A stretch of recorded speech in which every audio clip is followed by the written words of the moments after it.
할렐루야. 수요기도의 자리에 나오신 홍강의 성도님들을 모두 환영하며 축복합니다. 우리 옆에 계신 분들과 또 앞에 계신 분들과 이렇게 인사했으면 좋겠습니다. 하나님의 뜻대로 살아봅시다.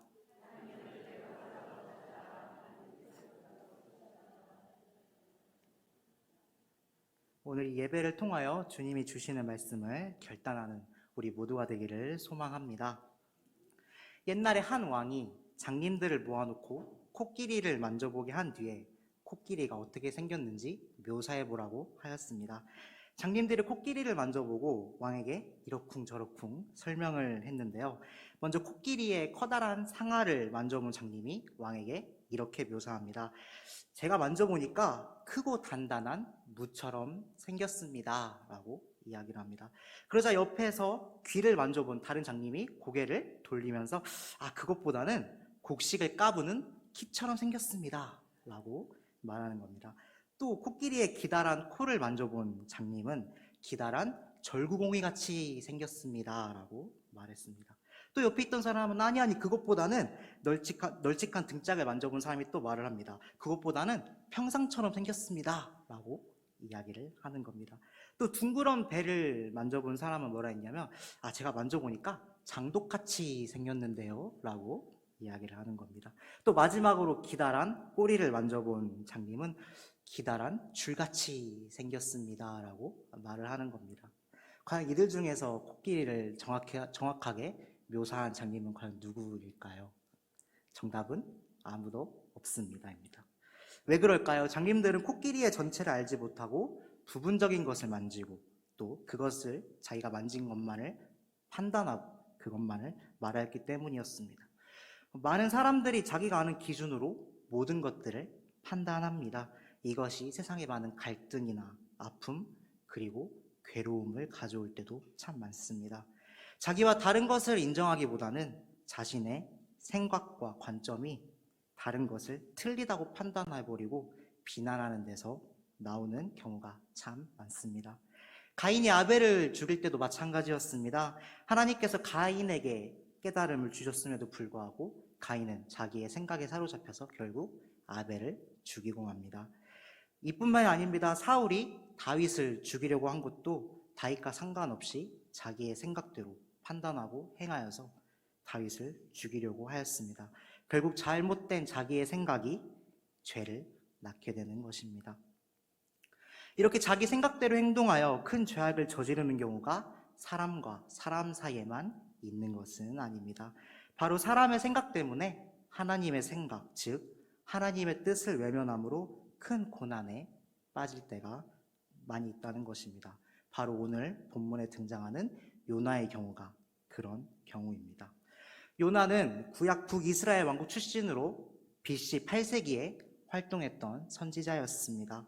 어느 날 하나님께서 그를 부르시고 이렇게 말씀하십니다. 요나서 1장 2절을 보면 너는 일어나 저 큰 성읍 니느웨로 가서 그것을 향하여 외치라. 그 악독이 내 앞에 상달되었음이니라. 요나는 선지자입니다. 선지자는 하나님의 말씀을 대언하는 사람이지요. 그가 할 일은 장소가 어떻든 내용이 무엇이든 상관없이 하나님의 말씀을 그대로 전하는 사람입니다. 그런데 이런 선지자인 요나가 하나님의 계획하심을 받아들이기가 너무나도 어렵습니다. 그 이유는 무엇이었을까요? 자기 생각이 발동되었기 때문입니다.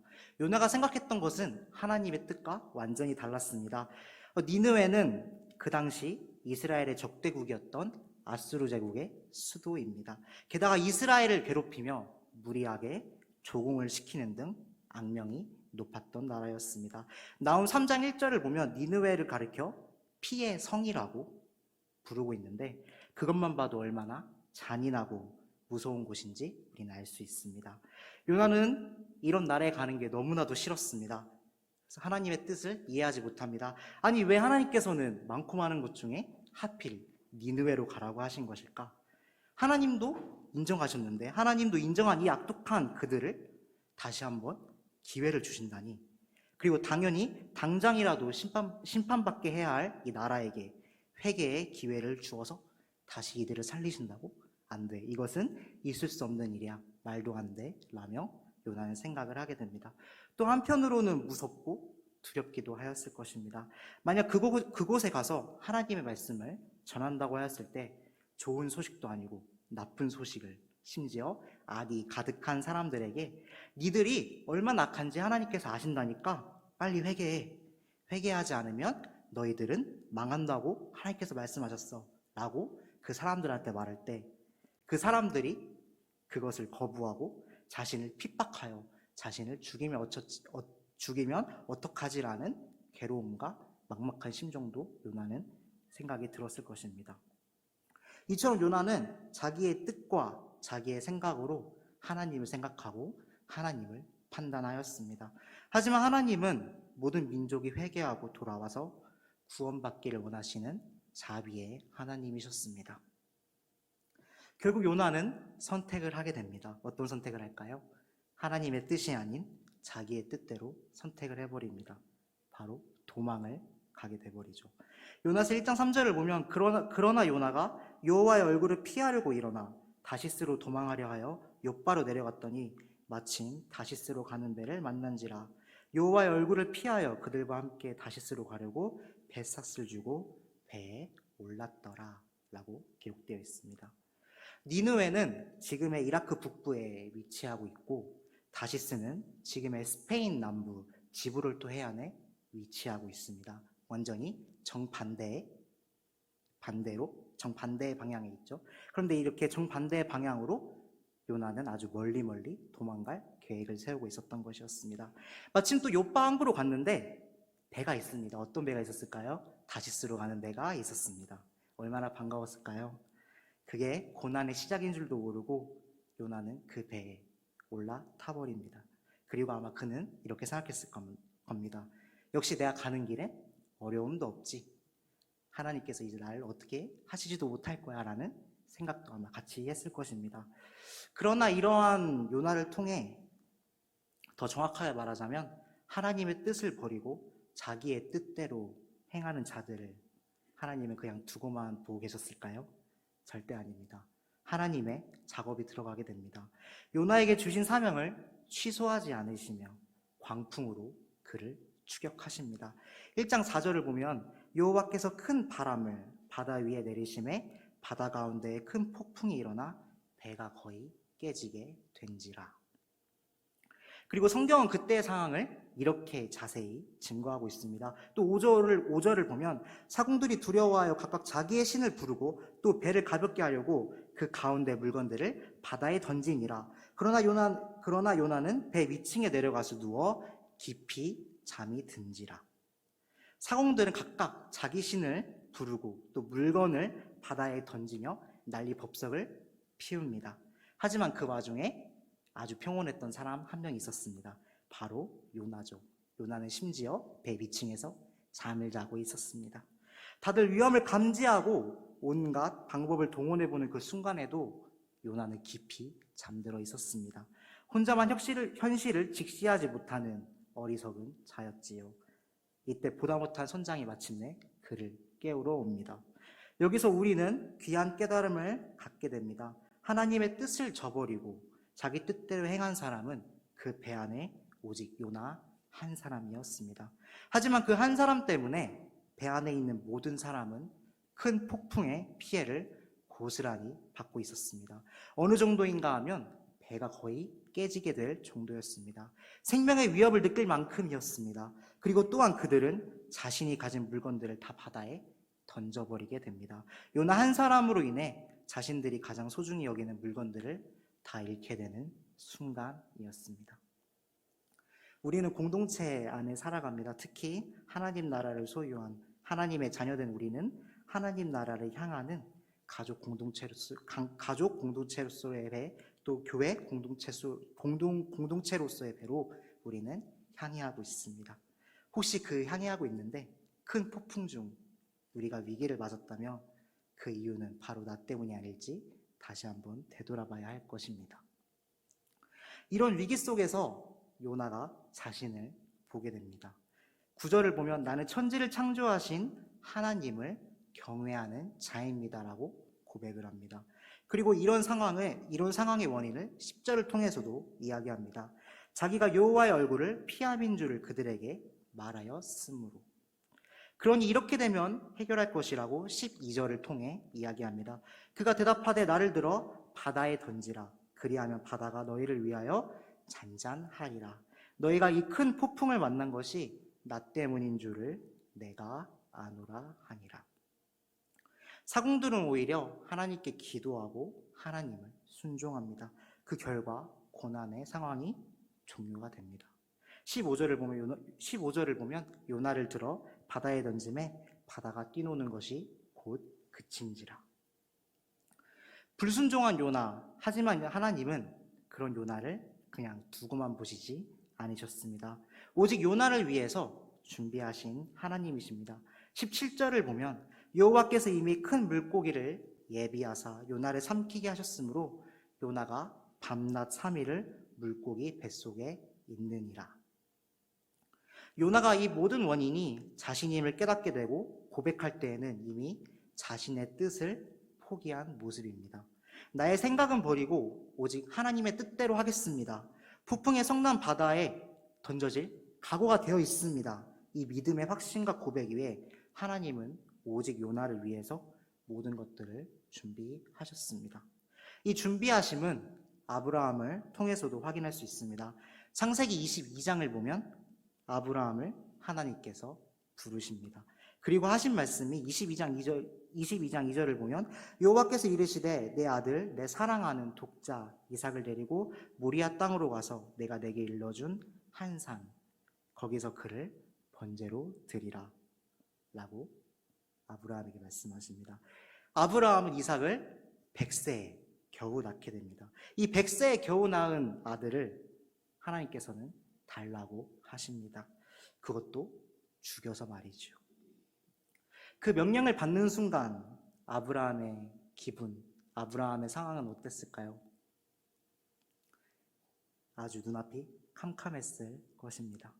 어떻게 얻은 아들인데, 그리고 원망도 하시겠죠. 이럴 거면 나한테 아들을 주시다 말던가 왜 주셔가지고 도로 뺏는다고 하시는 건데 라고 생각을 할 수도 있죠. 그리고 내 손으로 직접 죽여서 제물로 삼으라고? 이건 너무 잔인한 일이야 라고 생각할 수도 있죠.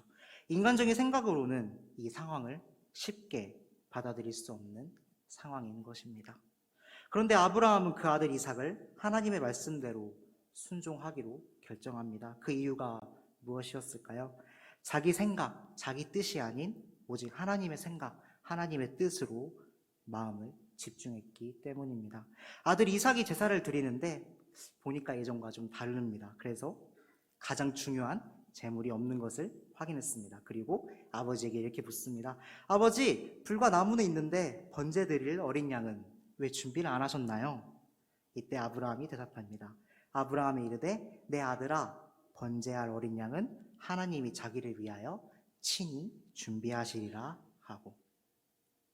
아브라함의 입장에서 현실의 상황은 어땠습니까? 주어진 장소로 가면 분명히 아들을 자기 손으로 죽여야 합니다. 이 감당하기 어려운, 그리고 도저히 이해되지 않아서 받아들이기 어려운 순간이었지만 아브라함은 하나님이 자기를 위하여 준비하시리라 라는 하나님의 생각, 하나님의 예배하심에 대한 확신을 가지고 있었습니다. 결국은 이 확신으로 명령에 따를 때 하나님은 여호와 이레로 예비해 주십니다. 창세기 22장 10절부터 보면 손을 내밀어 칼을 잡고 그 아들을 잡으려 하니 여호와의 사자가 하늘에서부터 그를 불러 이르시되 그 아이에게 내 손을 대지 말라. 내가 네 아들 내 독자까지도 내게 아끼지 아니하였으니 내가 이제야 내가 하나님을 경외하는 줄을 아노라. 아브라함이 눈을 들어 살펴본즉 한 수량이 뒤에 있는데 뿔이 수풀에 걸려 있는지라. 아브라함이 가서 그 수량을 가져다가 아들을 대신하여 번제로 드렸더라. 우리의 생각으로는 불가능한 일이어서 내 뜻을 포기하기 어려운 일이라 할지라도 하나님께서는 우리의 마음이 하나님의 뜻으로 집중되기를 원하시며 그 믿음과 확신으로 순종할 때 모든 것을 준비해 주시는 하나님이십니다. 그렇다면 우리가 살아가면서 하나님의 뜻과 또 나의 뜻을 어떻게 구별할 수 있을까요? 하나님께서는 여러 가지 방법으로 그분의 뜻을 말씀해 주시는데요. 구약 시대에 하나님은 스스로 음성을 통해 말씀하셨습니다. 예를 들면 아브라함아 아브라함아, 또 모세를 부르실 땐 모세야라고 이렇게 부르셨죠. 하지만 이런 부르심은 예수님께서 이 땅에 오신 신약 시대에 있어서 예수님의 말씀이 하나님의 뜻으로 주어집니다. 요한복음 14장 24절을 보면 너희가 듣는 말은 내 말이 아니요 나를 보내신 아버지의 말씀이니라 라고 예수님은 말씀하십니다. 그러다가 예수님께서 부활 승천하신 이후에 약속하신 대로 성령이 임하게 되고, 그 이후에는 성령의 시대에는 성령의 도우심으로 하나님의 뜻을 깨닫고 확신하는 것입니다. 이 사실은 예수님께서 이미 말씀해 주셨습니다. 요한복음 14장 26절을 보면 보혜사 곧 아버지께서 내 이름으로 보내실 성령, 그가 너희에게 모든 것을 가르치고 내가 너희에게 말한 모든 것을 생각나게 하리라. 성령을 통하여 하나님의 뜻을 알게 하심은 이미 주신 말씀을 통해서라는 것을 알아야 할 것입니다. 즉 말씀을 통해 성령께서 역사하심으로 가능하다는 것입니다. 즉 꾸준히 성경을 읽고 묵상하다 보면 성령님께서 인도해 주신다는 것이지요. 하나님의 영이신 성령님이 성경을 기록할 때도 간섭하셨고 성경을 읽을 때도 간섭하십니다. 그런데도 하나님의 뜻을 듣고 구별하는 일은 너무나도 어렵다고 우리는 느껴집니다. 왜 그럴까요? 우리가 하나님의 뜻을 분별하기 위해서는 영으로 나아가야 하기 때문입니다. 요한복음 4장 24절의 말씀처럼 하나님은 영이시니 예배하는 자가 영과 진리로 예배할지니라. 하나님의 뜻은 내가 영으로 나아가야 들리고 이해가 되고 믿어지고는 합니다. 그런데 영으로 말씀하신 것을 내가 사람의 모습으로 들으려고 합니다. 영적 말씀을 사람의 생각으로 들으려니 이해가 잘 가지 않습니다. 또한 나의 뜻과 나의 판단으로 이해하고 행동하기 때문에 하나님이 주신 말씀이라도 그 말씀이 확신이 서지 않는 것입니다. 예수님은 하나님 아버지와 직접 소통하고 교제하셨지만 우리는 성경 말씀을 통해 소통하고 교제합니다. 그러다 보면 깨달음과 확신의 과정을 체험하게 됩니다. 때로는 여러 차례 그게 반복되기도 합니다. 그 결과 마음에 평안이 임합니다. 이런 식으로 해서 하나님의 뜻을 발견하고 더 나아가 그 뜻을 실행할 수 있는 영적인 힘을 공급받습니다. 이렇게 하나님의 뜻을 확신하고 난 이후에는 순종해야 합니다. 하나님의 뜻을 정확히 알았다고 해서 무조건 순종할 수 있는 것은 아닙니다. 이를 위해 기도로 무장되어야 할 것입니다. 이 기도는 나의 뜻을 내려놓고 하나님의 뜻이 내 마음속에 확신으로 자리 잡도록 하는 기도입니다. 예수님께서도 십자가를 지시고 고난당하시고 죽으셔야 하는 이 대업에 인간적인 고난의 두려움으로 고민하신 적이 있으셨습니다. 이 고민은 하나님의 뜻과 나의 뜻 사이의 고민이었습니다. 그때 예수님의 해결 방법은 바로 기도였습니다. 그 기도가 바로 겟세마네에서의 기도입니다. 마태복음 26장을 보면 이에 말씀하시되 내 마음이 매우 고민하여 죽게 되었으니. 예수님이 하나님의 아들로서 신성을 갖고 계시지만 동시에 인간으로 와 계셨기에 인성도 가지고 계셨습니다. 그래서 육신적으로는 십자가를 피하고 싶으셨을 것입니다. 그 당시 십자가는 사형틀로 최악의 수치와 고통을 주는 것이었습니다. 영광의 주님으로서는 도저히 이것들을 참기 힘든 것이었지요. 그러나 십자가에 못 박히셔야 인류의 죄악을 대속하실 수 있었습니다. 인간적인 뜻과 하나님의 뜻이 대립되고 상충되는 이 상황에서 예수님은 기도를 통해 하나님의 뜻을 따르신 것이었습니다. 마태복음 26장을 보면 기도하여 이르시되 내 아버지여 만일 할만하시거든 이 잔을 내게서 지나가게 하옵소서. 그러나 나의 원대로 마옵시고 아버지의 원대로 하옵소서. 그리고 마침내 하나님 아버지의 뜻에 자신을 맞추셨고 십자가를 지십니다. 그 결과 부활하셨고 인류 구속 사역을 완수하시게 됩니다. 그래서 우리는 십자가와 부활을 믿음으로 죄와 사망에서 구원받을 수 있게 되었습니다. 그러므로 우리는 아무리 급하고 어려운 상황이라 할지라도 하나님의 뜻을 먼저 구별해야 합니다. 하나님의 영으로 나아가 성령으로 인도하시는 하나님의 말씀을 확신하고 기도로 무장해야 할 것입니다. 아무리 내 생각에 하나님의 뜻이 이해가 되지 않더라도, 또 순종하기 어렵다 할지라도 요나처럼 다시스로 도망가서는 안 될 것입니다. 더 큰 광풍을 하나님께서는 주실 수도 있기 때문이죠. 나의 뜻보다는 내 삶에서 최우선 순위가 되어 순종할 때에 모든 것을 예비하시고 준비하셔서 승리하게 하시는 하나님의 뜻을 따르는 우리 모든 홍강교회 성도님들이 되시기를 주의 이름으로 소망합니다. 이 시간 말씀을 생각하며 하신기도 하도록 하겠습니다. 첫 번째는 나의 뜻이 아닌 오로지 하나님의 뜻으로 이 세상을 살아가도록 기도하시면 좋을 것 같습니다. 또한 나의 뜻과 하나님의 뜻이 따르더라도 오로지 하나님의 뜻을 순종하며 나아가게 해달라고 기도하겠습니다. 두 번째는 말씀과 기도로 무장하며 항상 깨어있는 홍강 공동체가 되게 해달라고 다 같이 기도하시겠습니다. 우리 주여 한번 부르시고 기도하며 나아가도록 하겠습니다. 주여, 사랑에 감사합니다. 주님께서 주시는 이 뜻을 오로지 내가 받으며 또 나의 뜻이 아닌 오로지 하나님의 뜻으로 나아가기를 원합니다. 정말로 이 세상을 살아갈 때 나의 뜻을 꺾고 오로지 하나님의 뜻으로만 살아가기를 원합니다. 정말 그 하나님의 뜻을 순종하며 나아갈 때 주님께서 우리와 함께 해주셔서 그 믿음에 대한 확신과 우리와 함께하여 주시옵소서. 또한 그것들을 위해 말씀과 기도로 무장하며 항상 깨어있는 우리가 되기를 원합니다.